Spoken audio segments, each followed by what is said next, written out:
ti humildemente para que fale conosco, Senhor, através de tua palavra. Queremos te ouvir. Ó Deus, quebra as barreiras, Pai, em nossos corações e nossas vidas que talvez estejam levantadas, mas ajude-nos a te ouvir, Senhor. O ouvir e entender a tua palavra é por causa do teu Espírito Santo. Então revela a tua igreja nessa noite, a tua mensagem, revela a tua igreja, revela aos corações o que tu queres que a tua igreja obedeça, o que tu queres que a tua igreja faça, Senhor. Estamos diante de ti, Jesus, prostrados, declarando com nossa vida, com nossa boca que tu és digno, Jesus, digno de todo louvor, em nome de Jesus.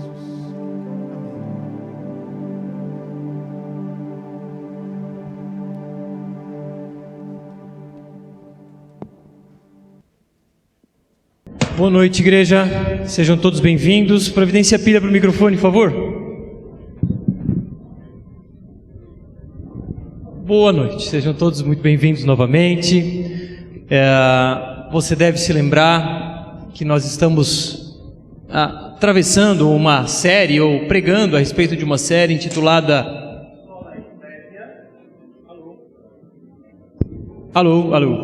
Sola Ecclesia é o nome dessa série. E essa série, ela tem como auxiliar, eu diria, leitura complementar esse livro, intitulado A Igreja é Essencial, um livro da editora Fiel. Tem para vender nas diversas livrarias, tem para vender na internet, um livro barato de leitura fácil, e nós recomendamos fortemente a leitura desse livro. Ela vem como suporte à série de pregações. Ela vem como suporte a essa série de pregação, melhor dizendo. Estamos falando sobre igreja. E hoje, especificamente, vamos falar sobre a zona de conforto versus a zona de confronto. Qual zona você está? Qual zona você gosta de estar? Ou qual zona você precisa estar? Na zona de confronto ou na zona de conforto? Para isso a gente vai ler. Funcionou a tela? Quer dizer... funcionou mais ou menos, era para ter voltado. A gente vai ler a segunda carta de Timóteo a Paulo, a segunda carta de Paulo a Timóteo, capítulo 4, versos 1 a 5. Deixa eu desconectar e reconectar. Agora não estamos transmitindo ao vivo, então é mais tranquilo. E não estamos transmitindo ao vivo, irmãos, porque queremos você aqui. Vamos gravar, vai ser posto no YouTube. Quem não pode porventura vir ao culto pode assistir online, mas nós entendemos que igreja é presencial, não existe igreja online. A igreja é vida em vida, a igreja é olhar nos olhos, é abraçar, sobretudo agora nesse momento em que a pandemia deu uma diminuída pela graça de Deus. Vamos ler o texto, está ali na tela e diz assim: na presença de Deus e de Cristo Jesus, que há de julgar os vivos e os mortos, por sua manifestação por seu reino, eu o exorto solenemente, pregue a palavra, esteja preparado a tempo e fora de tempo, repreenda, corrija, exorte com toda paciência e doutrina, pois virá o tempo em que não suportarão a sã doutrina, ao contrário, sentindo coceira nos ouvidos, juntarão mestres para si mesmos segundo os seus próprios desejos. Eles se recusarão a dar ouvidos à verdade, voltando-se para os mitos. Você, porém, seja moderado em tudo, suporte os sofrimentos, faça a obra de um evangelista, cumpra plenamente o seu ministério. Vamos orar novamente? Pode baixar sua cabeça. Deus Todo-Poderoso, é diante de Ti que estamos nesta noite, é o Teu nome que queremos adorar, é a Ti que queremos nos prostrar. Por isso pedimos que o Teu Espírito Santo fale aos nossos corações, para que sejamos transformados. Não estamos aqui para ouvir filosofias humanas, não estamos aqui para ouvir uma palestra de autoajuda, estamos aqui para ouvir a Tua palavra, e a Tua palavra é poderosa para transformar corações. Portanto, fala conosco, Espírito Santo, como um instrumento Teu, usa-me para a glória do nosso Senhor Jesus Cristo. É nesse nome que oramos e agradecemos. Amém. Pois bem, a gente está falando sobre igreja, e esse livro, ele traz um conceito de igreja, e a cada domingo a gente está falando sobre um desses tópicos. O conceito que o livro traz é o seguinte: Igreja é um grupo de cristãos, primeira pregação há 2 semanas atrás. Semana passada, que o Tiago pregou, que se reúne como uma embaixada terrena do reino celestial.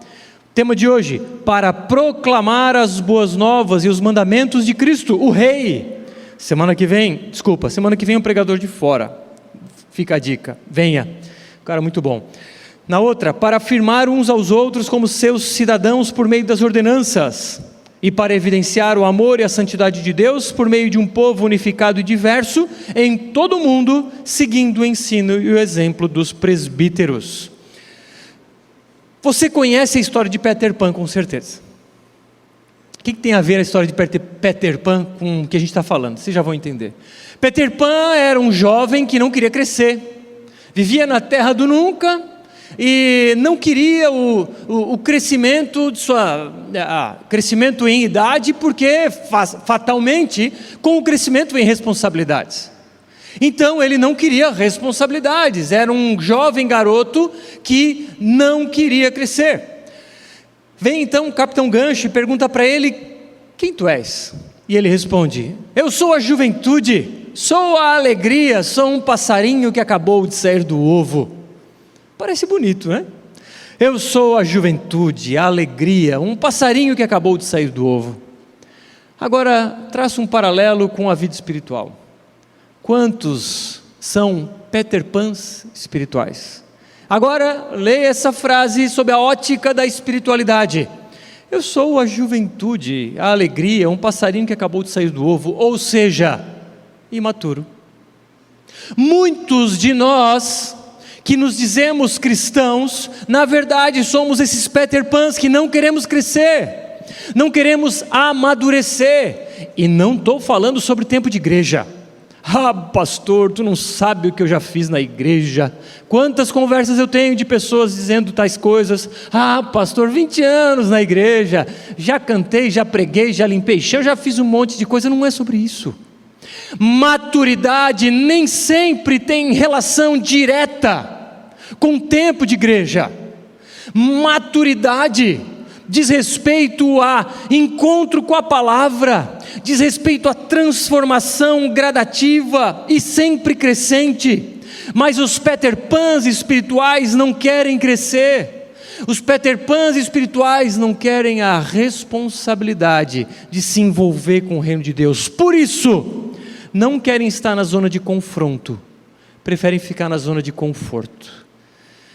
E se você é um frequentador assíduo dessa comunidade, você sabe que o domingo à noite é zona de confronto. Porque entendemos que somente o confronto promove transformação, somente o confronto promove crescimento espiritual. Agora a zona de conforto faz com que o indivíduo não cresça, não se desenvolva espiritualmente falando. E eu te pergunto então, como sempre fazemos, você é um Peter Pan espiritual? Que quer ficar no seu cantinho e não quer crescer, não quer amadurecer? Te digo, os Peter Pans espirituais não conseguem vencer as tempestades da vida. Os Peter Pans espirituais não conseguem enfrentar as dificuldades, porque sempre que alguma dificuldade aparece, foge, sai correndo. Ah, o irmão não me cumprimentou, então sai. O pastor não atendeu meu telefone, então sai. Ah, porque o fulano falou mal de mim, então sai da igreja. Peter Pans espirituais que não conseguem lidar com a dificuldade, porque sequer querem crescer. A zona de conforto espiritual é aquela zona que não tem desafios, que é estável, que inclusive convive muito bem com os pecados. Deixa eu com o meu pecado aqui, não fala disso, já escondi ele aqui embaixo do tapete e ninguém sabe. Agora eu te pergunto, e quando Jesus disse: quer ser meu seguidor? Nega-te a ti mesmo, tome tua cruz e me siga. Você ouviu isso? Você entendeu o que ele quis dizer sobre nega-te a ti mesmo, tome sua cruz e me siga? É sobre ser um discípulo de Jesus, é sobre ser um seguidor do Mestre, daquele que reina sobre céus e terra, daquele que comanda a criação com a palavra do seu poder, e daquele que ressuscitou dentre os mortos, vivo voltará para buscar somente aqueles que são seguidores dele. Se você não é um discípulo de Jesus, sinto lhe dizer, você não vai ser buscado com ele. Você vai para outro lugar. Mas há tempo, ainda há tempo. A pandemia revelou um ídolo, o ídolo do conforto. Pessoas que se acomodam, que estão mais viciadas no seu próprio prazer do que propriamente se envolver nas coisas de Deus. Pessoas que não querem compromissos. Se não der para ir no culto, eu assisto online. Culto online não é opção, é exceção. Culto online, ou melhor, igreja online não existe. A igreja é física, há reunião, há olho no olho. Por isso deixamos de transmitir ao vivo, porque queremos que você esteja aqui conosco. Mas esse ídolo do conforto foi muito evidenciado na pandemia, porque tudo é desculpa para não ir para a igreja. Não, é a pandemia. E aí quando vê está na praia, está no restaurante, etc. Pela graça de Deus, os irmãos têm comparecido. Mas falo isso numa perspectiva mais ampla. Mas então pessoas que têm se revelado desejosas de serem servidas, e não pessoas dispostas a servir. Pessoas que querem se acomodar, que querem ser servidas, que querem consumir, porque na verdade estão acostumadas com a satisfação pessoal. Muitos de nós estão viciados nos prazeres pessoais. É problema ter prazer? Claro que não estou falando sobre uma vida ascética, uma vida de não ter prazeres, não é nada disso. Ontem eu e a Lela fomos para a praia, surfamos, fizemos um churrasco na beira da praia, um tempo maravilhoso, de muito prazer. Agora, jamais abriremos mão da comunhão com o corpo de Cristo para qualquer outro prazer. Jamais deixaremos de estar, e não porque sou pastor, mas porque sou um irmão de Cristo em vocês. Entendemos que os prazeres da vida são bons, aqueles que não são pecaminosos, é claro, e tudo bem. Agora, deixar de me envolver com a família de Deus por causa de meros prazeres, com todo respeito, é burrice. Às vezes ouço pessoas falarem, pastor, eu não vou no culto porque eu vou ter um tempo com a família, achando que é uma frase piedosa. Não, porque eu sou um homem que cuido da minha família, eu vou ter um tempo com eles, e por isso não vai dar de ir no culto. Burro! Com todo o perdão da expressão. É burro! Porque a principal coisa que um pai de família deve fazer é instruir o seu filho nos caminhos do Senhor. E se você diz que ir para a praia está tudo bem e não ir para o culto está tudo bem, na cabeça dele o culto é segunda instância. Na cabeça dele, ele só vai para o culto quando crescer, se der tempo, se não tiver alguma coisa melhor para fazer. Cuidado, não há vida cristã sem vida com o corpo de Cristo. Cuidado, culto não é opcional, mas também não é obrigado.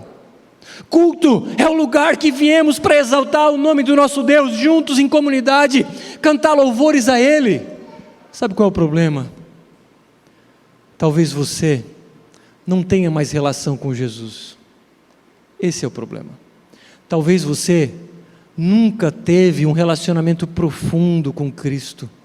Por isso, o culto é opcional. Por isso, se envolver com a igreja é uma opção.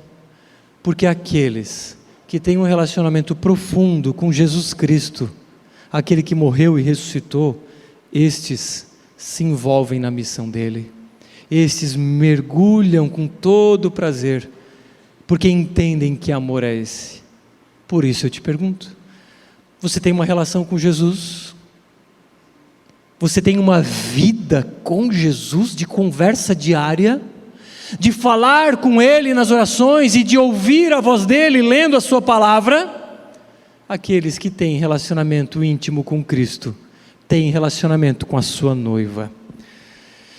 Pois bem, diante dessa perspectiva de não querer ouvir verdades, muitos líderes deixam de falar verdades, porque vão perder seguidores. Mas agora, quando olho para a história e vejo pessoas terem morrido pela fé, morrido por causa de Cristo, eu me envergonho da minha falta de envolvimento. Você está disposto a morrer pelo Evangelho? Você está disposto a morrer por uma causa que é Jesus Cristo?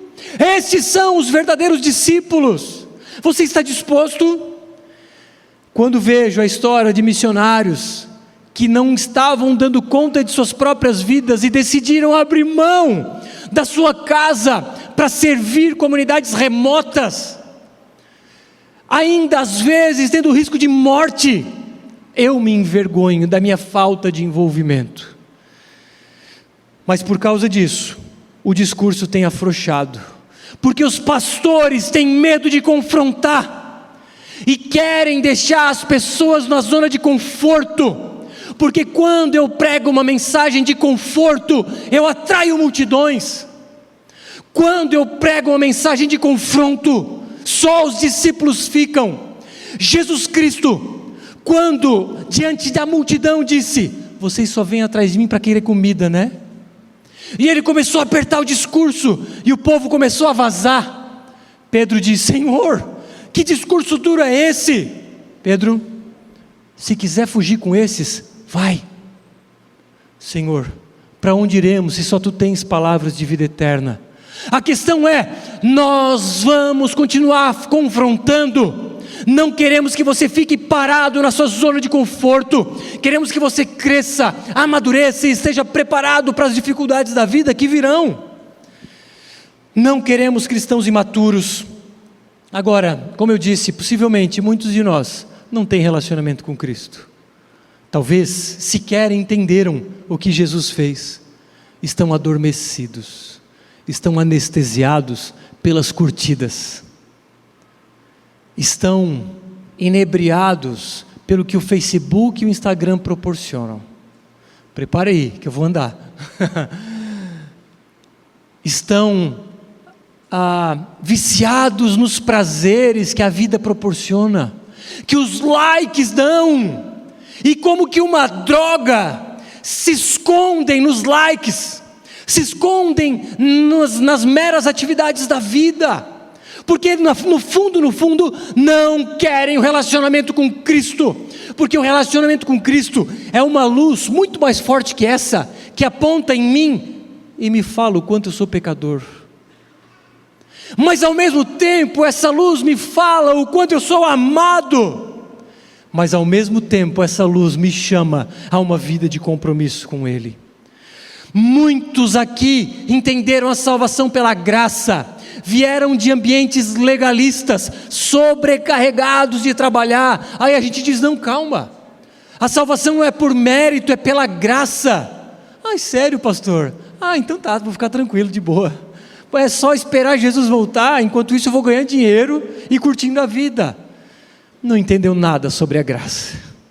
Não entendeu o que Cristo fez em nosso favor, porque aqueles que entendem a profundidade desse amor, se entregam de tal forma, que se necessário for, entregam a sua própria vida, morrem por uma mensagem, morrem por um Salvador, morrem por uma pessoa que morreu por nós. Você está disposto a entregar a sua vida a uma mensagem, a proclamar aos quatro cantos da terra? Ainda que você fique no seu trabalho, ainda que você viva uma vida no cotidiano, no ordinário, como você tem vivido, mas viva essa vida por causa de Cristo, para que Ele seja exaltado. Essa é a carta de Paulo a Timóteo. Paulo preso, prestes a morrer, ele diz nessa carta: Timóteo, me traga a capa, porque aqui está frio, era uma masmorra em Roma. Me traga os pergaminhos, os livros, em especial os pergaminhos, que eram as escrituras sagradas. E Paulo, sem perspectiva de vida, ele dá agora as últimas orientações para o seu discípulo Timóteo. E ele diz: na presença de Deus e de Cristo Jesus, que há de julgar os vivos e os mortos, por sua manifestação e por seu reino, eu o exorto solenemente, pregue a palavra. É uma declaração solene de Paulo, e Paulo invoca o Deus Pai e o Deus Filho. ele diz: olha, essa minha declaração ela é tão profunda, que eu faço ela na presença do Deus Pai e do Deus Filho. E o Deus Filho, a saber, Jesus Cristo, ele diz: julgará vivos e mortos. Fique esperto. Jesus Cristo voltará e julgará vivos e mortos. E você e eu, todos vamos passar por esse júri. E a ordem é: pregue a palavra. E lembre-se, Timóteo, você vai ser julgado por isso, se você está pregando a palavra ou não. O ofício do pregador é ser um porta-voz. O ofício de Timóteo ou de qualquer outro pregador é ser aquele que anuncia as boas novas. É como se fosse um carteiro. O carteiro, jovens, carteiro era uma profissão do passado, na época do Egito Antigo aproximadamente. Ele chegava nas nossas casas, entregava uns papéis dentro de um envelope, não sei se você sabe, papel, sabe? Papel escrito à mão, caneta, papel escrito, envelope, e deixava na nossa caixinha. Mas não era ele que escrevia, era alguém que mandava uma carta para outro. Agora o carteiro era um entregador. O carteiro não tinha autorização para escrever alguma coisa ali, tampouco para retirar alguma coisa ali. Nós, pregadores, somos como carteiros, que não temos autorização para escrever nada a mais na carta, e nem para tirar alguma coisa dessa carta. O nosso papel é só falar o conteúdo dessa carta. Detalhe, você tem essa carta em suas mãos, ou na sua casa, ou no seu celular. Mas essa atribuição não é só de Timóteo ou de pregadores, é de todos vocês. Portanto, Jesus te diz: pregue a palavra, e é para todos nós, e nós seremos julgados se estamos pregando a palavra ou não.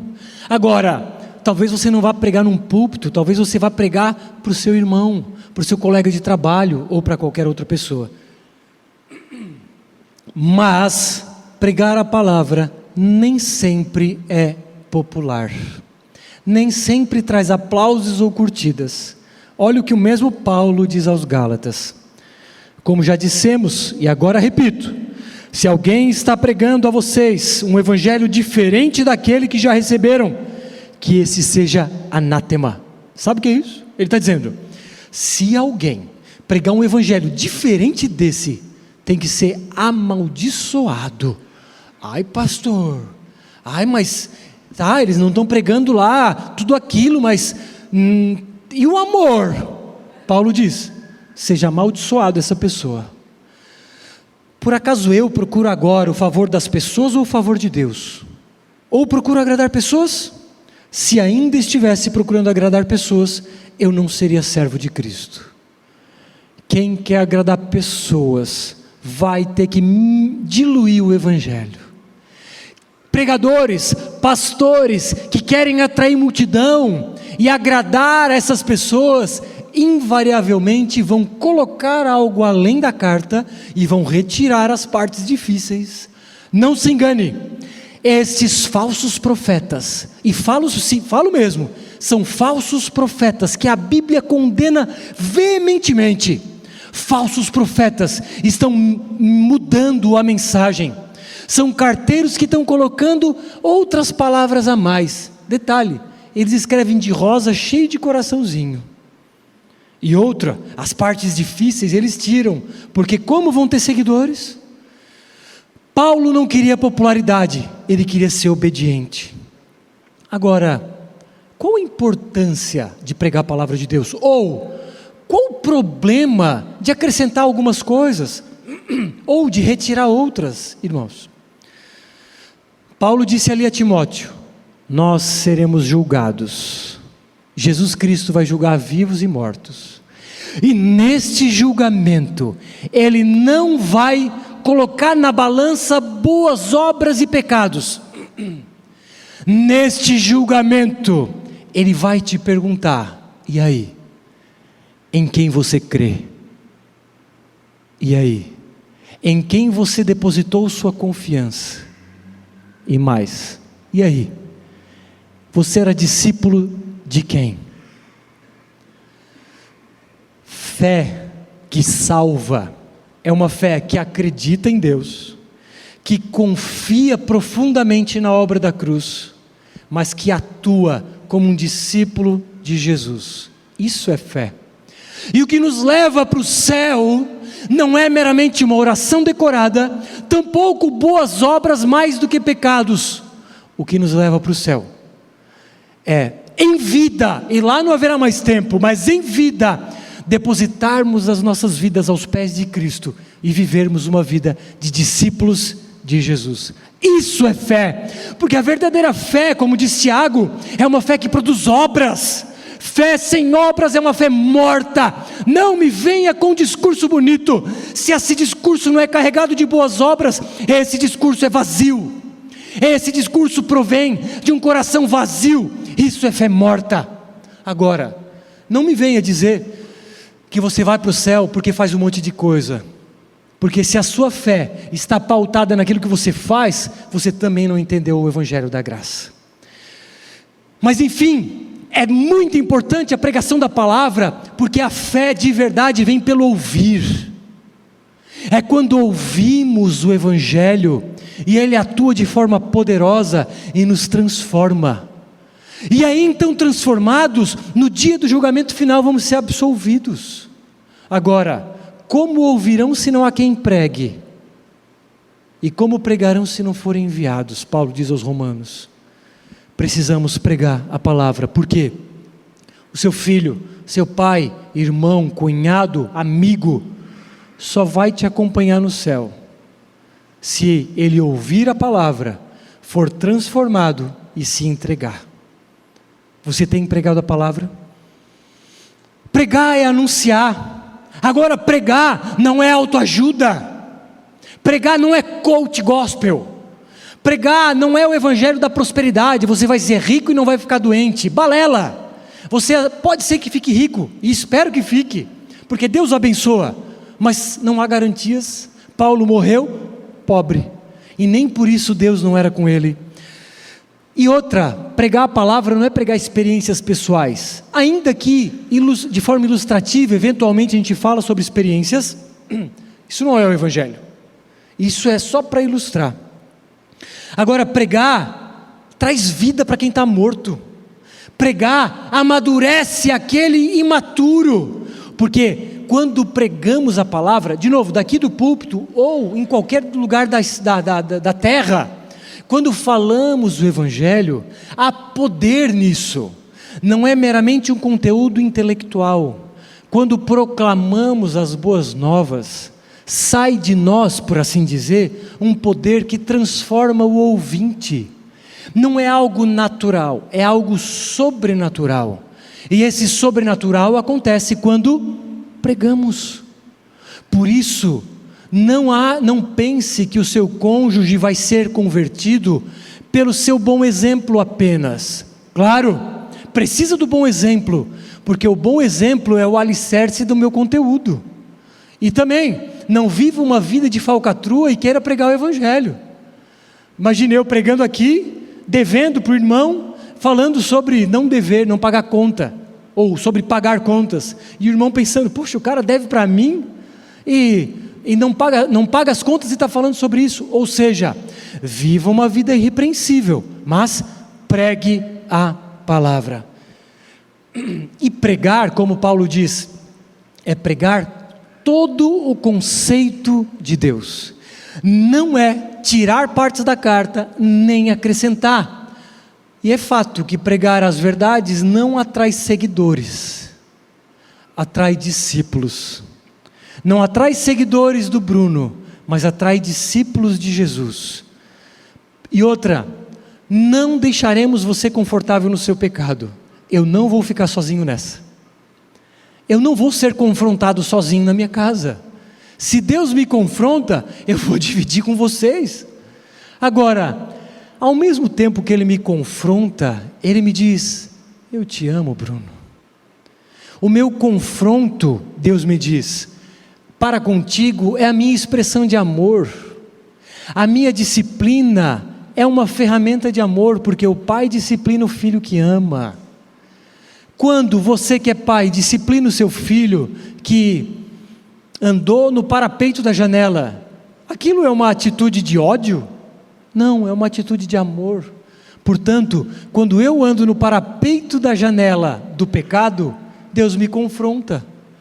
Por isso que nós somos instrumentos de confronto uns dos outros. Quando eu confronto Luqueta não peca. Quando eu confronto, quem conhece sabe. Nem tanto, né? Nem tanto, né, Luqueta? Quando eu confronto o irmão que está em pecado, é uma ferramenta de amor. Agora, quando o irmão me confronta porque eu estou em pecado, eu tenho que receber aquilo como ferramenta de amor. Portanto, irmãos, pregar a palavra é te chacoalhar para sair da zona de conforto, do conforto que o pecado traz. Então ele diz: pregue a palavra, esteja preparado a tempo e fora de tempo, repreenda, corrija, exorte com toda paciência e doutrina.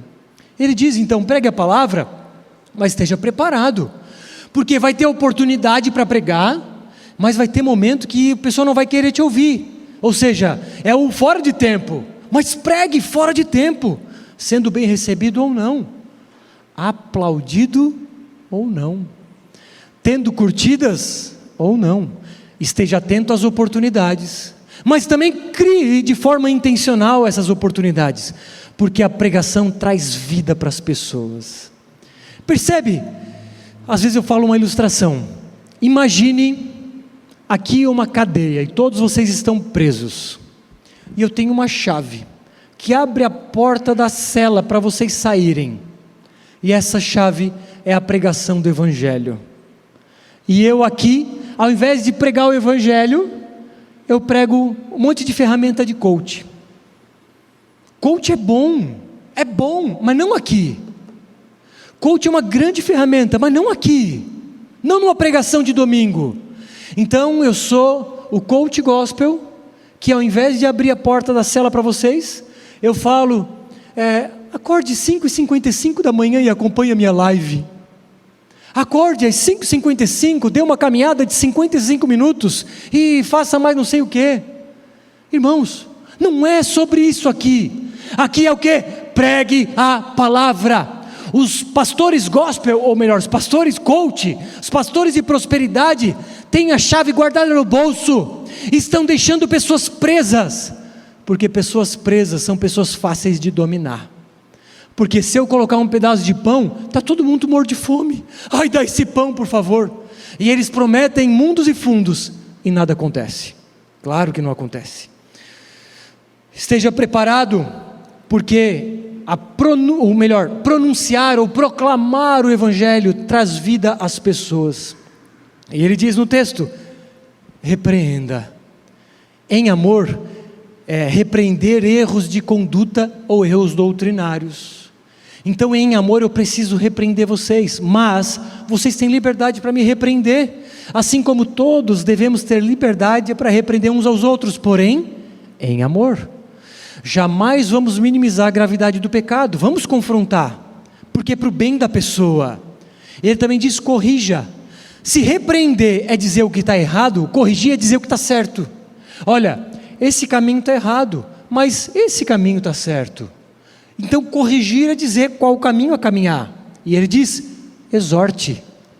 Exortar significa encorajar, é dar palavras de esperança e dizer: irmão, tu estás em pecado, é verdade, mas saiba, Jesus te ama, e esse amor deve te confrontar a sair da zona de conforto. Esse amor deve te constranger a querer largar o pecado. Portanto, exorte, estimule pessoas a uma caminhada com Cristo. E tudo isso por meio da palavra de Deus, porque a palavra de Deus, ao mesmo tempo que ela corta, ela cura. Ela é algo amargo, é um chá de boldo, que desce amargo, mas cura o fígado. Agora o problema é que muitos líderes estão dando doces na boca das crianças, com um evangelho diluído, com palavras doces que descem como um mel, mas que produzem mal para o estômago. Portanto, pregue a palavra. Por quê? Por meio da pregação da palavra, as pessoas que ouvem deixarão de ser o Peter Pan espiritual. Vão ter vida e vão amadurecer.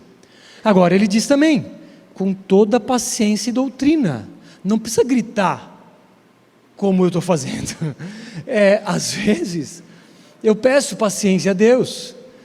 Então, me perdoem, mas é que às vezes também, enfim, tenha paciência. Saiba que ninguém aqui é superior a ninguém. Eu não sou superior a vocês em nada. E não pense que você é superior a outro. João Calvino diz, portanto, a severidade tem de ser temperada com gentil suavidade, para que se faça notório que a severidade procede de um coração pacífico.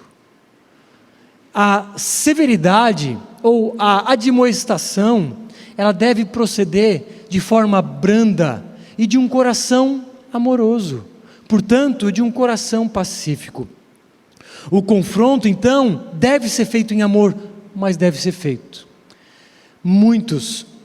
Imagine a situação, a pessoa está com câncer terminal, vai ao médico e ele diz, olha, tua ressonância diz aqui, câncer no cérebro, metástase pelo corpo inteiro, se você não tratar, você vai morrer.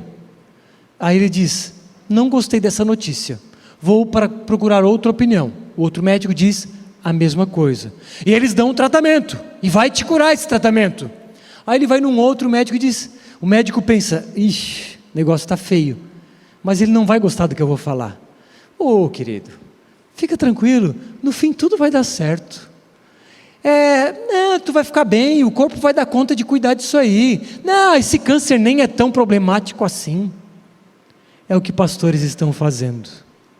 Pessoas com câncer terminal, com pecado mergulhado nas entranhas, eles estão dizendo, fique em paz, Jesus te ama, e no fim tudo vai dar certo. E estão batizando homossexuais. Você sabia que na nossa cidade existem instituições que não são igreja de Jesus? Não são igreja, pode ter a placa, mas não são. Estão, por exemplo, batizando homossexuais. Ai, Bruno, que preconceito. Não é preconceito, é a palavra de Deus. E se você é homossexual, saiba, nós te amamos. E você é convidado para caminhar com a gente, para tomar café nas nossas casas, e nós vamos te servir, e nós vamos te amar. Porém, nós não vamos te deixar na zona de conforto. Nós vamos te confrontar em amor, e vamos te dizer, te arrepende dos teus pecados. Aí o adúltero diz, ufa, é só com homossexual? Não, é com adúltero também. É com mentiroso, é com orgulhoso. E não pense que o homossexual é pior do que você, que é um falcatrua, que não paga as contas, ou que é pior que você que trai a sua esposa. Não é pior não, todos pecadores, carentes da glória de Deus. Mas saiba, estão pregando algo que não é o Evangelho. O que Paulo disse? Seja amaldiçoado. Não falo as minhas palavras, somente profiro o que Paulo disse. Verso 3 e 4, pois virá o tempo em que não suportarão a sã doutrina, ao contrário, sentindo coceira nos ouvidos, juntarão mestres para si mesmos, segundo os próprios desejos.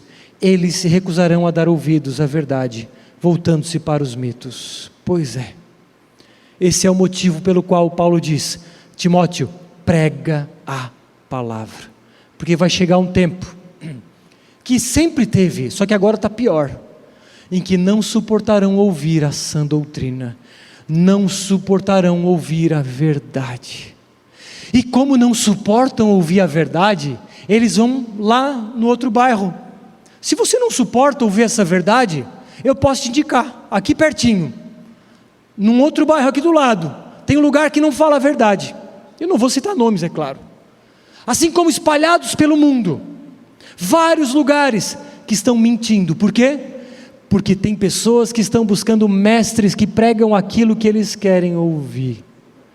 É o cara que tem o câncer terminal, que está procurando um médico que diz que não, tudo vai ficar bem. Mentira, tudo vai ficar mal.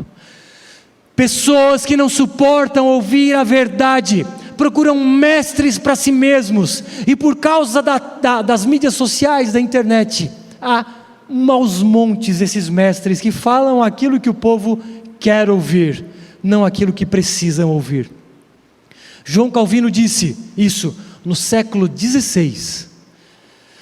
A causa de tantos erros não é senão o espontâneo desejo que tais homens sentem de serem enganados, mais do que ser corretamente instruídos. As pessoas querem ser enganadas.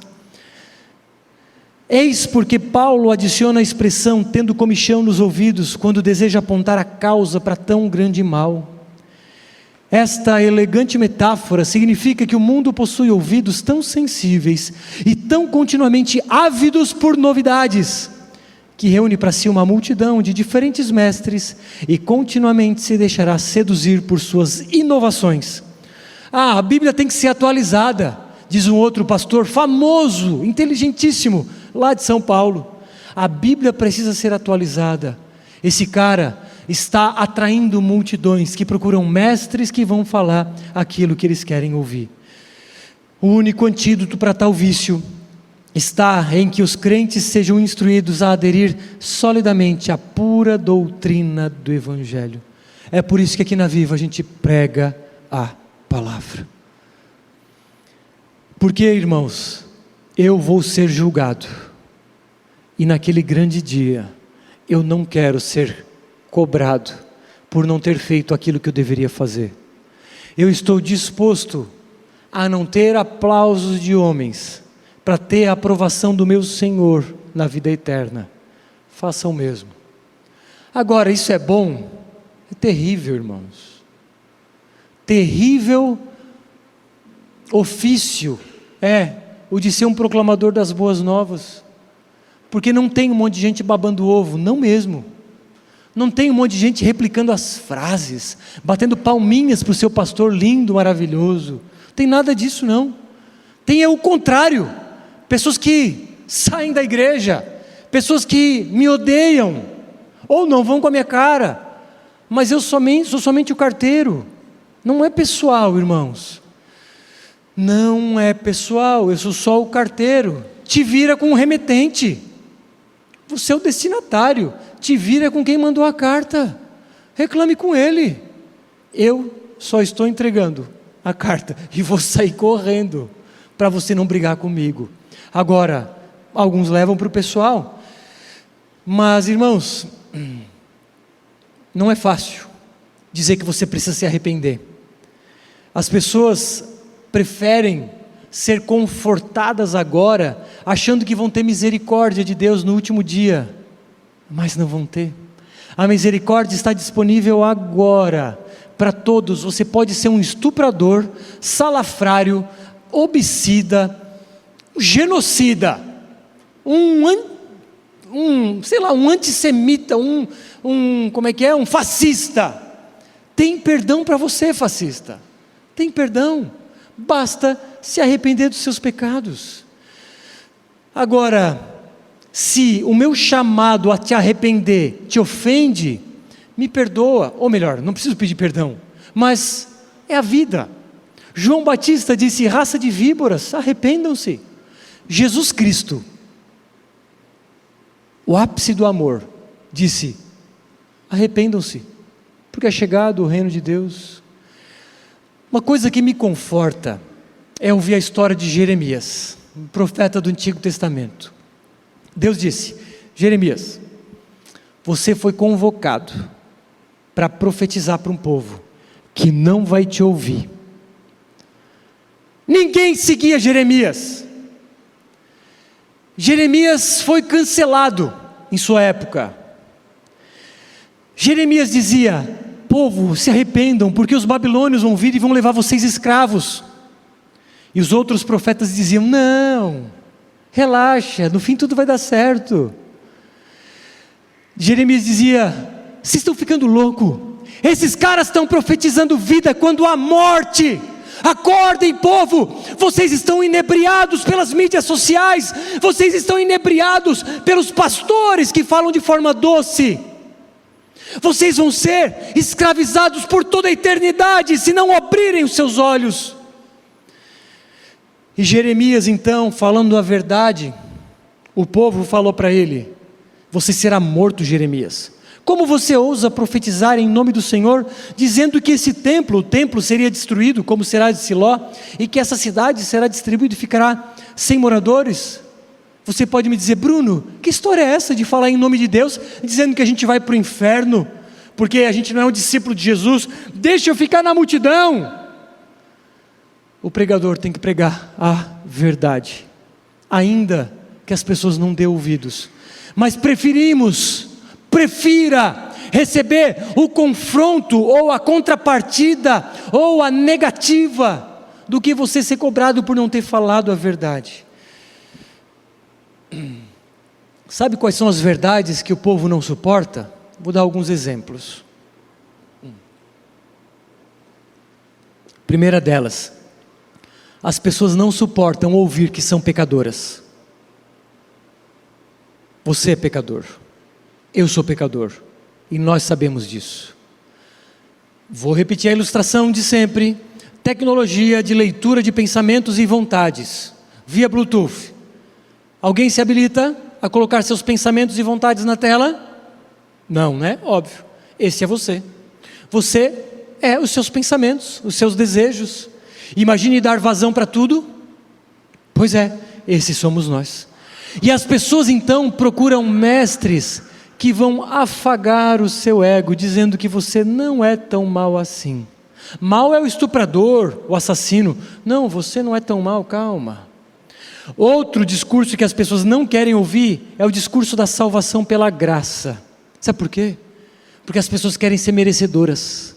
Elas querem um mérito, elas querem ser participantes de sua salvação, como se a sua salvação dependesse delas. Então elas vão procurar mestres que fortalecem a ideia do mérito. Outros não querem ouvir a ideia da necessidade de arrependimento. Querem procurar mestres que vão te dar um tapinha nas costas e dizer: cara, se a tua esposa não descobrir que você trai ela, está tudo certo.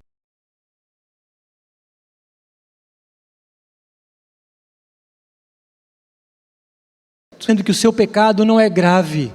Mentirosos. Outros procuram mestres que vão dizer que eles podem fazer e acontecer. Basta acordar às 5h55 da manhã e acompanhar a sua live de palavras com poder. O poder das palavras. O meu pastor é coach, ele diz que é só eu falar, e aí eu atraio as coisas boas. E aí o irmão está falando: quero ser rico, e nada acontece. Você acha que palavra tem poder? Quem tem poder é o Espírito Santo. Agora, se sujeite ao Espírito Santo ou a essas palavras. Outros vão dizer o quê? Ou melhor, outros vão procurar mestres que digam: você não precisa ser discípulo de Jesus. Esses carregam multidões.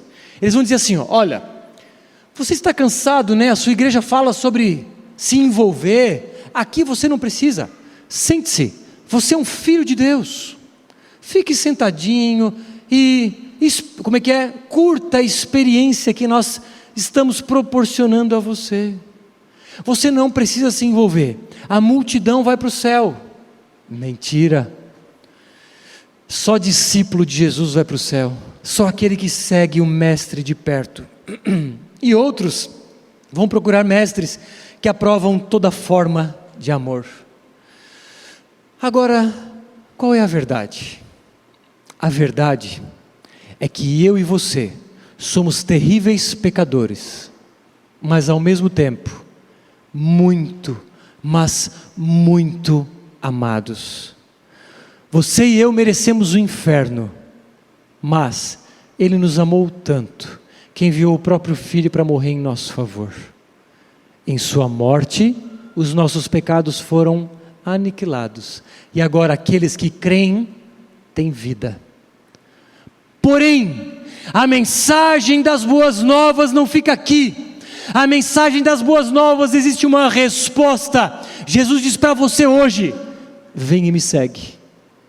Aquele que quiser me seguir, disse Jesus, nega-se a si mesmo, tome sua cruz e me siga. Você está disposto a ter uma vida de ser um discípulo de Jesus? Você está disposto a morrer para você mesmo, para segui-lo? Essa é a verdade. Ele não busca pessoas perfeitas, ele busca pessoas que se arrependem dos seus pecados.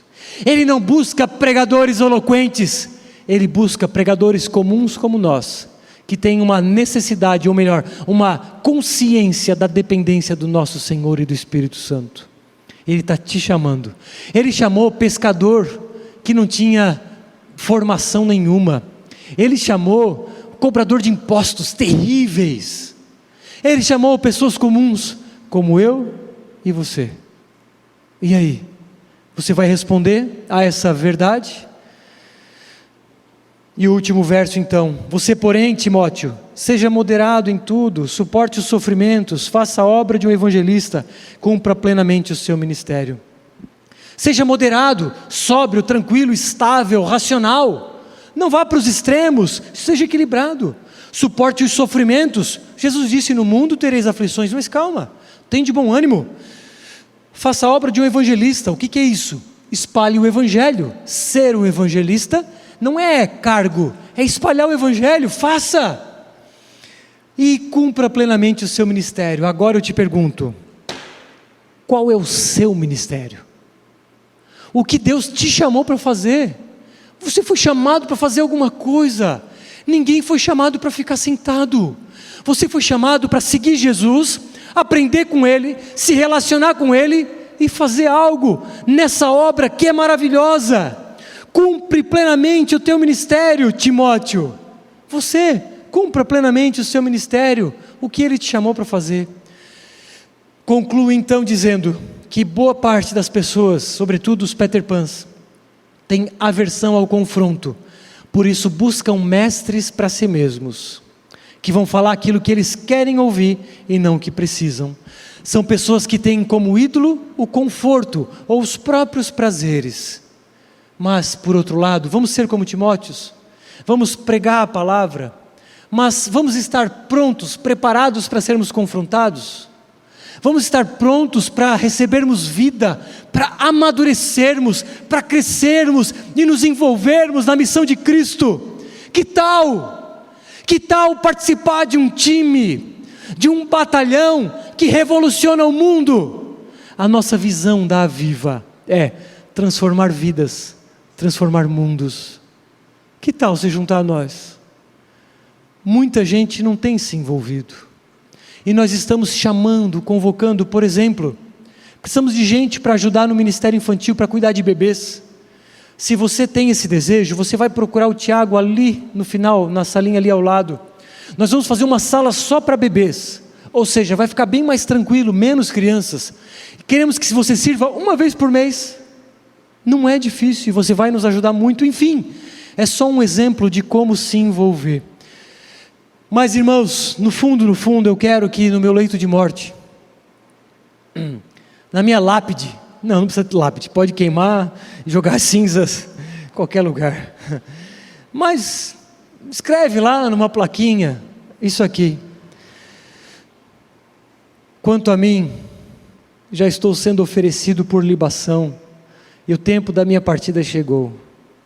Combati o bom combate, completei a carreira, guardei a fé.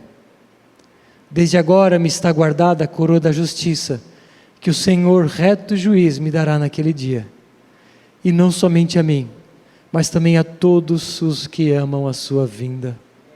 Você pode ter isso na sua lápide também.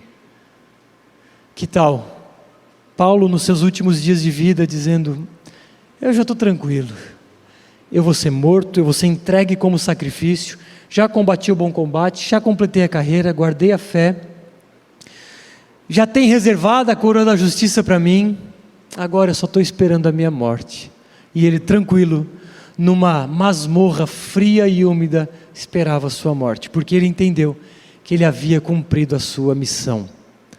mas essa missão está destinada a todos nós, todos aqueles que amam a sua vinda. E aí? Que tal ter essas palavras na sua vida? Por fim, digo algumas aplicações.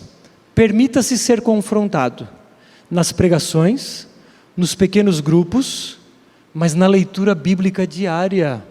Permita-se se relacionar com Jesus. Permita-se ser confrontado pelos irmãos. Esteja disposto a abandonar as velhas práticas. Se arrependa dos seus pecados. Entregue sua vida a Jesus. Quem não se batizou ainda, tem a oportunidade de se batizar. Fala com a gente, manda mensagem para mim no Instagram, no WhatsApp, fala com alguém naquelas mesas, diga: eu quero entregar minha vida a Jesus. Faça isso. Quero me envolver na missão, dê o seu nome ali. Quero entrar num pequeno grupo, dê o seu nome ali. Enfim, diga: eu só quero dar um passo. Vai lá, dá o seu nome e telefone, a gente vai dar as instruções. Enfim, dê um passo de amadurecimento. Deseje amadurecer efetivamente, deseje se envolver na missão e, por fim, pregue a palavra. A banda pode subir.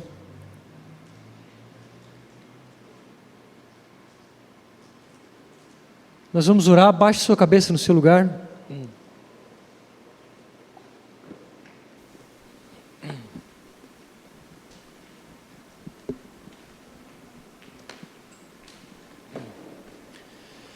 Senhor, jamais permita que venhamos a mudar o conteúdo da Tua Palavra. Que o Teu Espírito Santo mantenha-nos puros no que diz respeito à pregação do Evangelho, ainda que isso custe popularidade. Que não seja somente uma pregação do púlpito, mas que todos aqui sejam pregadores onde estão, que aceitem a convocação de Jesus Cristo, que diz: vinde a mim, seja meu seguidor. Que aqueles aqui que ouvem essa oração, Senhor, estão pensando em entregar suas vidas a Ti, por favor, fala com eles, se possível de forma audível, mas que eles digam: sim, eis-me aqui, Senhor. E que essas pessoas venham a nos procurar, para que possamos dar as instruções. E aqueles que estão acomodados, que não têm crescido, não têm amadurecido, que o Senhor também toque nestes corações, para que decidam se envolver mais, que se deixem ser confrontados pela Tua Palavra, e sejam então conformados segundo a Tua imagem. Espírito Santo de Deus, essa igreja é Tua, portanto faz a Tua vontade em nós e por meio de nós, em nome de Jesus. Vamos ficar de pé e cantar?